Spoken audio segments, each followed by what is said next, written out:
বন্ধুরা, তো তোমরা সব কেমন আছো? আমি তো ভালো আছি। তো চলো আজকে বিকালে একটু বেরিয়ে আসি, ঘুরে আসি। সেটা কোথায় যাচ্ছি সেটা অবশ্যই তোমাদেরকে বলবো। তো আমরা এখন চললাম গুজরাটের ভারতাল নামক একটা জায়গা, যেখানে হচ্ছে স্বামীনারায়ণ টেম্পল আছে, যেটা হচ্ছে স্বামীনারায়ণ টেম্পলের হেড অফিস বা হেডকোয়ার্টার। তো চলো দেখো কত সুন্দর করে এই সন্ধ্যাটা সাজিয়েছে মন্দিরটা, সব কিছু তোমাদের সাথে শেয়ার। এটা ছিল মন্দিরের বাইরের দৃশ্য। দেখো কত সুন্দর করে সাজানো, অনেক কিছু লাইটিং, কারুকার্য, সব কিছু দেখেই মন ভরে যাবে।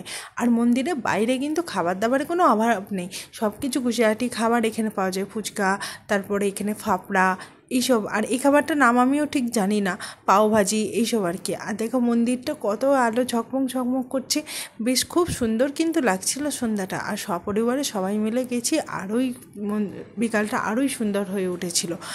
তো চলো। এটা কিন্তু যত অক্ষরধাম টেম্পল আছে তার সব কিছুরই হেডকোয়ার্টার কিন্তু এখানেই। আর এটা ছিল মন্দিরের প্রবেশদ্বার। তো দেখো এটাও কিন্তু খুব সুন্দর করে সাজানো। আর গেটটা দেখেছো কত বড় গেটটা। আর বাইরে থেকে যেই আসুক না কেন এই মন্দিরে তাদেরকে মানে কোনো অসুবিধাই হবে না, কেননা মন্দিরে এ টু জেড সব কিছুই আছে। সেখানে খাওয়া দাওয়ার ব্যবস্থা তো আছেই, মানে আপনি 25 টাকার টিকিট আছে এবং 100 টাকার টিকিটও আছে। তো সব কিছু আপনাদেরকে দেখাবো। আর এখানে মানে তাছাড়াও আপনি যদি বাইরে থেকে খাবার কিনতে চান তো সেটাও আছে। আর হচ্ছে এখানে এদিকে তো জুতো রাখার জায়গা, তারপর টয়লেট, সমস্ত কিছু। আর এটা হচ্ছে মন্দিরের এই ভেতরের দৃশ্য, কি অপূর্বই না দেখতে, না খুব সুন্দর দেখতে। কিন্তু দেখো চারিদিকটা মানে আলোয় ঝকমক করছে, পুরো করে রাজবাড়ি একটু ব্যাপার মতো লাগছে, কেমন কেমন একটা রাজপ্রাসাদ এলাহি ব্যাপার, বা যেটা খুবই জাঁকজমকপূর্ণ সেরকমই একটা বলতে পারো। তো এরকম ছিল এটা পুরো মন্দিরটা। তোমাদের চলো একটু ঘুরিয়ে মানে দেখিয়ে দিলাম। চলো এবার মন্দিরের ভেতরে একটু প্রবেশ করা যাক। আর দেখছো কত ভিড়, মানে প্রচণ্ড ভিড়, এত ঠাসাঠাসি ভিড়, খুবই সাবধানে থাকতে হচ্ছিলো, কিন্তু ভয় নেই এখানে, চুরির কিন্তু কোনো ভয় নেই। মানে লোকজন প্রচণ্ডই বলবো সৎ, আর হচ্ছে সবাই সবাইকে হেল্প করে।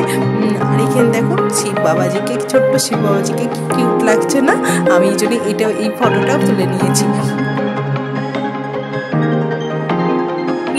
ঠিলতে মন্দিরে অবশেষে প্রবেশ করলাম।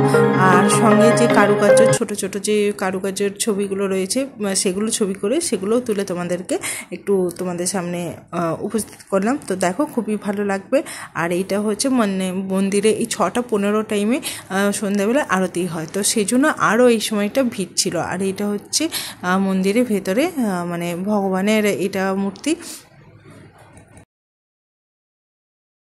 মন্দির থেকে বেরিয়ে আমরা এখন চললাম ভোজনালয়ের দিকে। সেখানে প্রথমে গিয়ে আমাদেরকে একটু টিকিট কাটতে হবে। আর তারপরে দুরকম টিকিট পাওয়া যায়, একটা 25 টাকার, ওর একটা 100 টাকার টিকিট। তো যে যেটা খুশি নিতে পারে। 100 টাকারটা হচ্ছে এসি রুমে বসা, আর হচ্ছে 25 টাকারটা নন এসি। আর হয়তো 100 টাকার সাথে হয়তো ডেজার্ট আইটেম কিছু হয়তো দেবে। তো এবারটা আমরা আপাতত প্রথমবার তো কেমন কী হবে না হবে বলে 25 রুপিসের টিকিটটাই কেটেছিলাম। আর দেখো এখানে খাবার দাবারে কত সুন্দর ব্যবস্থা, সবাই একটা করে থালা, দুটো করে বাটি নিয়েছিল। তারপরে এই যে এর মধ্যে অনেক কিছু খাবার দাবার ছিল। এখানে রুটিটা কিন্তু না মানে তো বলবো পিওর আটা না, ওটা মিক্সড রুটি ছিল। তো আর তার সাথে ছিল খিচড়ি, একটু সুজি, হালুয়া, একটা সবজি, আর ছিল রায়তা, আর ছিল কারি, আর ছিল ছাঁচ।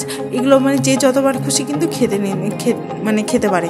তো সব ব্যবস্থা কিন্তু খুবই ভালো ছিল, আমার তো খুবই ভালো লেগেছে। তোমরা যদি কোনো দিন গুজরাটে আসো তাহলে অবশ্যই যেন এখানে যাবে। বা গান্ধীনগরেও স্বামীনারায়ণ টেম্পল আছে, সেখানেও তোমরা অক্ষরধাম টেম্পল যেটা সেটা